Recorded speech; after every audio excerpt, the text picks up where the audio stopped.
umuvandimwe arabajije ku bijyanye no gusari, bamwe barekuye amaboko abandi bayafashe.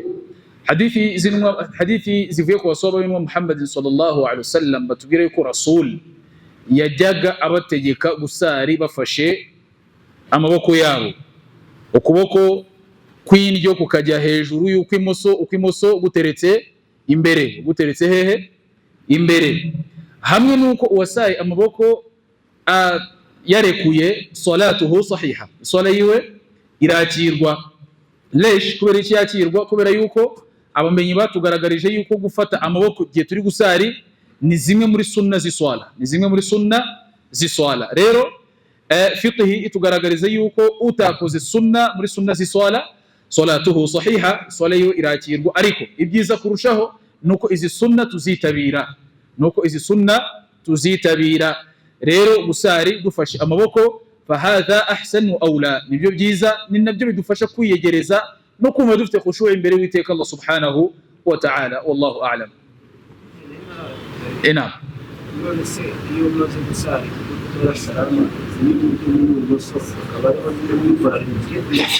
Arubikora rimwe agahindukira.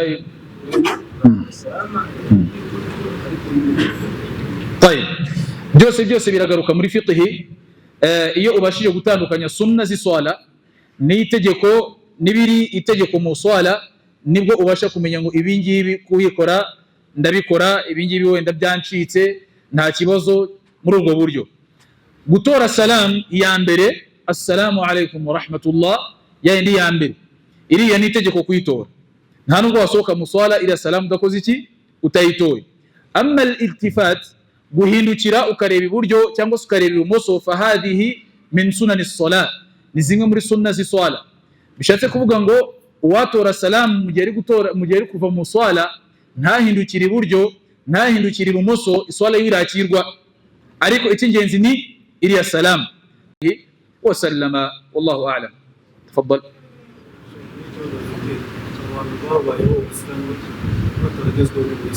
Naam.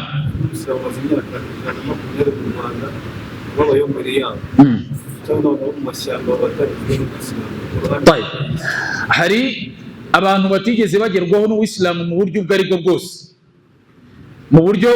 bwose, ubwo ahangaha twavuga abantu batigeze bagerwaho n'Uwisilamu ndetse n'ayandi madini n'ibiki byose ntibyigeze bibageraho. Ni abantu wenda bakuriye iyo mu mashyamba, nta cyitwa amadini bazi, ntaki. Abo ngabo yawmal qiyamah bazaba bari munsi y'ubushake bw'Uwiteka Allah subhanahu wa ta'ala.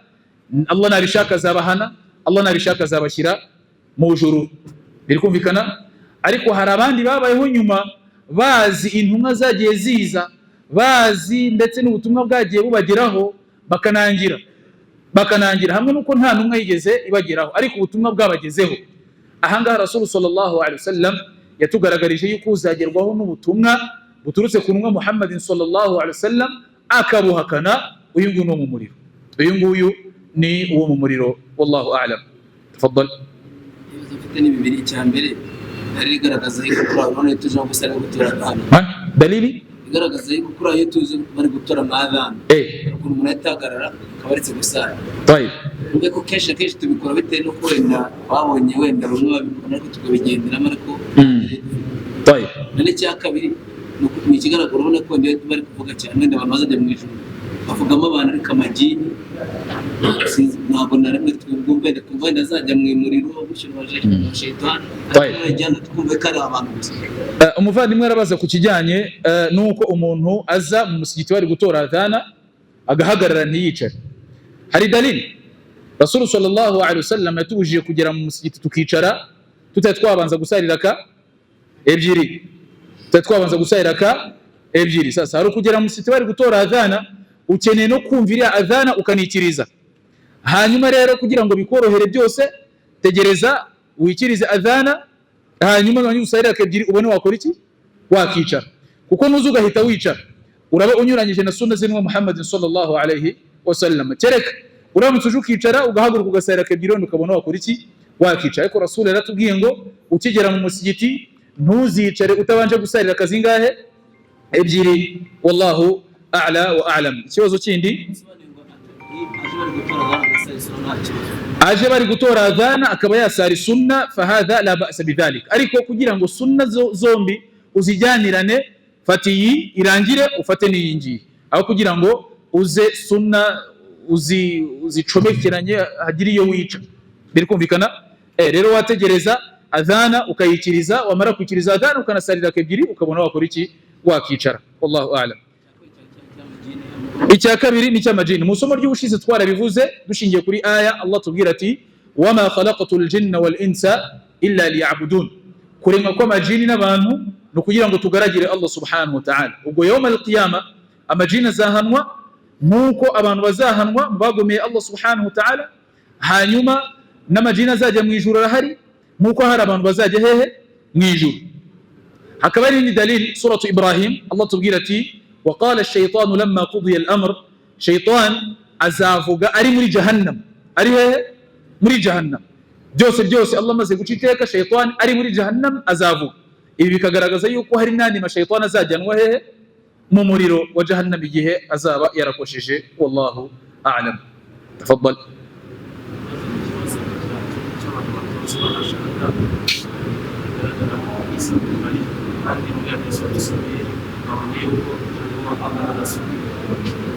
طيب ati mu bajya batozwa shahadu hano cyatubibona cyatwumva banavuzemo Isa ibn Maryam. Hari yindi hadithi Rasul sallallahu alaihi wasallam yavuze ati uzemera yuko Allah usengwa mukuri ari Allah wenyine, uzemera ko Imana isengwa mukuri ari Allah wenyine, akanahamya ko Muhammad ari intumwa ya Allah subhanahu wa ta'ala, akanahamya yuko Yesu mwene Maria ari intumwa ya Allah akaba n'umugaragu we, dakhala aljanna, azinjira mu ijuru. Rero ushingiye kuri iyo hadithi ntacyo bitwaye yuko n'uyu nguyu na kiriya nacyo yacyemera. Wallahu a'lam.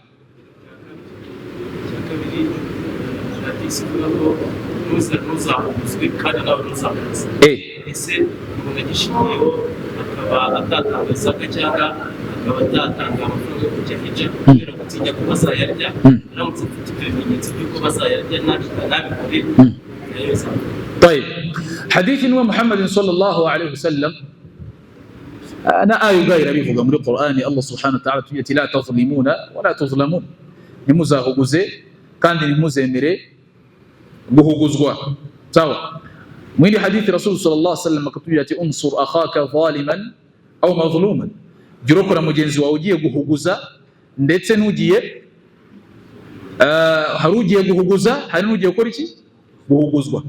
Iyo tuvuze guhuguza ntabwo tuba turimo turareba ibikureba wowe wanze gukora, ibikureba wowe wanze gukora by'itegeko. Birikumvikana? Niba hari icyo Uislamu bwagutegetse gukora ugifitiye ubushobozi uzagikora, kubera yuko ahangaha ukeneye yuko ari nduguhemba, ntabwo ari imam, ninde ni Allah subhanahu wa ta'ala. Rero uzakore icyo Allah yagutegetse gukora urangama ibihembo kwande kwa Allah subhanahu wa ta'ala. Hanyuma uzayarya uyu nguyu abikijwe amana, icyo gihe kwanza iyo wamaze gutanga kwa Allah subhanahu wa ta'ala ntabwo yabikiri ibyawe. Siko bimeze mu ntoki gutya, ntabwo yabikiri ibyawe, ariko imbere ya Allah arakwandikira watanze azagutuburira, ariko gutya mu ntoki ntabwo yabikiri ibyawe, bigiye ahandi. Rero ni gute biba ubitanze bikajya ahandi ubyita ngo ni ibyanjye barampuguje bamaze kubitanga? Ni nkuko waza ukampereza iyo ngofero wamara kuyima umuntu akaza akayiba, wamaze gukora iki? Ni wowe uzavuga ko wahugujwe cyangwa ninjye uzavuga ko nahugujwe? Ni njyewe. So amafaranga wamaze kuyatanga uvuga ko uyahaye nde? Allah subhanahu wa ta'ala. Khalas, ibikurikiraho aho ngaho Allah niwe uri buze kuza kubikurikirana. Koko wabikijwe yatanze cyangwa yariye, uyazabazwa uko nawe uhembwa ukwawe. Tubizi neza ko amafaranga harimo atazakoreshwa muri icyo gikorwa. Ubizi neza. Iyo uvuze ngo ubizi neza ni gute? Ni ibihumbi ijana. Ntabwo ubizi neza ko icyo gikorwa kizakorwa ibihumbi 50. Sawa. Ayo 50 yandi twese waba yatanze. Abantu b'Islam twe kubica ku ruhande. Urugero ruri kumvikana ahangaha nkuko wari ubibajije, ni nko kubaza ngo wenda muri hijja ibiciro byarazamutse, baduhaye ibimenyetso by'uko amafaranga azaribwa. Siko bimeze? Ibimenyetso mwarabihawe koko? Mwarabihawe cyangwa mwarabwiwe gusa ngo amafaranga bazayarya? azagera aho ngaho bimwe na bimwe atangira kubifata uko yishakiye, kandi ariko byagombye kugenda. Rasul sallallahu alaihi wasallam nujya kureba da'wa ye ukuntu yayikoze gake abayisilamu barasobanukirwa. Imyaka igera muri 13 Rasul yarabujije abantu kujya gusura amarimbi, nyuma za kuza kubyemera. Ni kubera iki se? Arimo arabarobanurira abanze yubake imani yabo, abanze arere imitima yabo isobanukirwa Allah subhanahu wa ta'ala, ejo n'ejo bundi batazishora muri shiriki bagiye gusura amarimbi. Birimo binumvikana bari mu Islam. Rero inama bagiri, nimba mukunda abashekhe banyu, mwe kujya mushaka kubashyirishamo aho muzi neza ko mutazabakura, aho muzi neza yuko bigoye ko wahamukura. Ndabakunda cyane mwa Abasilamu, hari ukuntu mugira gutya mukazamura umuntu mukamuzamura yahanuka mukitaza. Wallahi mujye mutugirira impuhwe yahe, mujye mutugirira impuhwe. Natwe turi abantu, turi bagenzi banyu wallahi. So ubwo rero iyo ibintu byashatse kuzamo gushaka gushyirishamo abandi, gushaka guhanganisha abandi, gushaka hano ntabwo tuba turimo turajya mu murongo mwiza. Wallahu a'lam. Tafadhal. Assalamu alaikum. Assalamu alaikum. Ibibazo bindi kari cyambere basubije kare ari ikindi cyo bamufata yari yabajije. Kamere ko icyo bamufata yari yabajije. Niba ntibeshye rasubira byo tuzasari ngo kwawe nyasani. Naam. Sera sura dalili ivuga ko yaba yaratse salamu alaikum wa rahmatullah. Ahi byo ni muso cyangwa musarare. Buretse gato. Burya nababwiye ngo muswala, iswala igizwe n'amategeko agera muri 3. Ni ibikorwa ariko bikubiye mu mategeko 3. Hari ibyo bita inkingi, hari ibyo bita ibyangombwa n'uburyo bwo kubyitwaramo burya buratandukanye. Hakaba n'ibyo bita sunna. Ibyo Rasul yatugaragarije ngo ni sunna, ubwo ibyo bisigara ari sunna. Ibyo yatugaragarije ngo ni inkingi, ubwo bisigara ari iki? Ari inkingi. N'ibyo yatugaragarije ko iswala igizwe n'ibikorwa ndetse n'imvugo. Byose Rasul yajyaga byigisha abaswahaba, byose yajyaga byigisha abaswahaba. Ni nayo mpamvu nababwiye ni n'ibyo ngibyo abaswahaba babonye akora cyane bishoboka muri sunna tubikore. Burya ntibakakubwira sunna ngo bakubwire ngo ni igikorwa wareka, bakubwira ati gikore, ninde uzagihemberwa se? Ni wowe. Rero abavandimwe Islam, ahangaha ni iyindi nama mbagiriye. Twe kujya twumva sunna ngo tuyumve nk'igikorwa twemerewe kureka. Twe twumva sunna twumve ngo ni igikorwa dushishikarizwa gukora iki? Gukora, kandi ugikore. Bamwe batubanjirije bakubwira, umwe muri bo wenda ntari kwibuka izina rye, we yaravuze ati ngo nta sunna nimwe nigeze numva ivuye ku nwa Muhammadin sallallahu alaihi wasallam uretse ko nahitaga nyikora, ngo iyanze ko ayikora bitewe n'uko ubushobozi butamukundiye ni ugukora tawaf, kuzenguruka kuri al-Kaaba ari kungamiye. Rasul yarabikoze, ariko uyu nguyu bitewe n'abantu baba hari n'umubyigano n'umuvundo n'iki ntibyamukundiye. Ariko ngo nta sunna nimwe yageze mu gutwi kwe uretse ko yahitaga ayikora. Biri kumvikana? Niyo nama mugiri. Muri kino gihe hari abantu b'abakobwa bakomeje gushaka abasilamu. Bigaragara ko bagiye mu rusengero gusezerana, ugasanga imigenzo y'ubukwe bwabo mu buryo butarekuye Islam. Ariko bo wasubira inyuma babaza, ukumva bari bakurikiye nk'amafaranga, ariko imitima yabo iracyakomeye ku idini ryabo, baracyakunda idini rya Islam. Ariko kumva ko icyabimuteye yari akurikiye amafaranga. Ese babandi nabo baba bavuye mu dini tutareba buryo asabwa shahada kwisubiramo cyangwa nabo bikawumuntu. Allah muri Qur'an aratubwira ati innal ladhina yashtaruna bi ayati llahi innal ladhina yashtaruna bi ahdi llahi wa aymanihim thamanan qalila ulaika la khalaqa lahum fil akhirah. Allah muri Qur'an aratubwira ati babandi bafata iyi dini yabo n'ibirango by'Ubuislamu bakajya kubigurisha agaciro gato, abo ngabo nta mugabane n'uwari wese bafite yo mu qiyama. Ubwo rero uyu muntu w'umwana w'umukobwa wifata akajya kurongorwa n'umuhungu utari umuyisilamu, bakajya mu rusengero ngo umwana w'umukobwa ngo afite ubwitwazo bw'uko yari yitwaje kujya gushaka, kuki atahise amureka uwo mugabo se? Kuki atahise amureka? Bagakomeza bakabana bari Muslimu. Ubuzima bw'isi ntibuzadushuke ngo twirengagize. Wallahi nta kintu na kimwe kizakuryohera kandi gihenze kurusha iyi dini y'Uwiteka Allah subhanahu wa ta'ala. Rero iyi dini uyifashe ukayitobanga uko ubishaka, ngo nari nkurikiye amafaranga ngiye kuyangiza, wowe uko byagenda kose ahubwo ubona amaze no kuyivamo asura. Gufata Ubuislamu ukabugurisha, ugusigaranye iki? Ntacyo. Kandi abenshi niyo bagiye muri ibyo biriziya, abana b'abakobwa iyo bagiye aho muri izo nsengero, uko byagenda kose hari ibyo njya numva ngo baba bagomba kubanza kuzuza mbere y'uko ngo pasiteri cyangwa padiri abasezeranye, ngo nimba ngo gukomezwa nimba no kurya sinzi utuntu bajya barya, turiya twose ngo baba bagomba kubanza kudukora. Uyu muntu wabikoze se kumva akiri umuyisilamu mushiriki, we yamaze kuba mushiriki, yamaze kuba umuyisilamu. Rero abangaba rwose no gutaha biriya birori ni haramu ku muyisilamu. Ibi birori birimo umwana w'umusilamu, kwanza umwana wavuye mu bisilamu ugiye kurongorwa n'umuhungu utari umuyisilamu, ibi ngibi ntabwo twemerewe kubitaha hasi. Niba nagutumira rwose uzigumire mu rugo wicare unywera icyayi witurize. Naam. Kuwa mbere بعد المغرب إن شاء الله, buri wa mbere بعد المغرب hano, ndetse no kuwa gatatu ku mushyiti wa Majengo. Kuwa gatatu tuzaba turi kumwe nabo insha Allah, tuzakurikira darasa. Uretse ko ibitabo biratandukanye, hari amari kwigisha igitabo cyitwa Dalilu Saili, hano mari kwigisha iki ngiki cya A'lamu Sunna al-Manshur. Naam.